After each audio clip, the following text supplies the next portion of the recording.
Let's break down the fascinating world of neuroscience into bite-sized, engaging pieces. Here's your starter kit to understanding how we study the brain and what its different parts do. Cat. Exploring the brain, tools and techniques. Imagine you're trying to understand a super complex machine without being able to open it up. That's what neuroscientists faced until they developed tools like EEG electroencephalogram. Records brain's electrical activity via electrodes on the scalp. Think of it like reading the brain's rhythm. Microelectrode, a tiny wire that can monitor or stimulate single neurons. Super precise. CT scan, uses X-rays to create cross-sectional brain images. Great for structure, not function.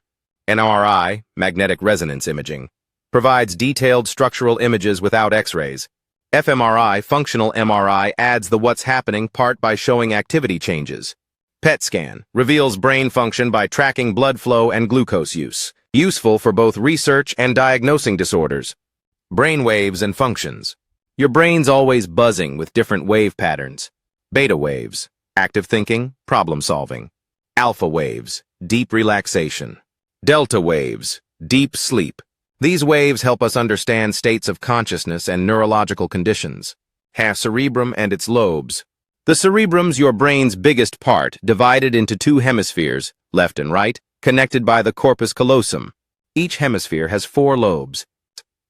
Frontal lobe handles motor functions, Broca's area for speech, decision-making, and personality traits.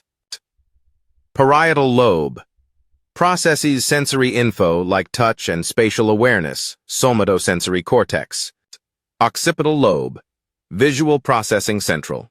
Temporal lobe, involved in hearing, memory, and language, Wernicke's area. Hemisphere specialization. Don't fall for the left-brained versus right-brained myth too quickly, but yes, hemispheres have specialties. Left hemisphere, language, speaking, reading, logical reasoning, math, controls right body side.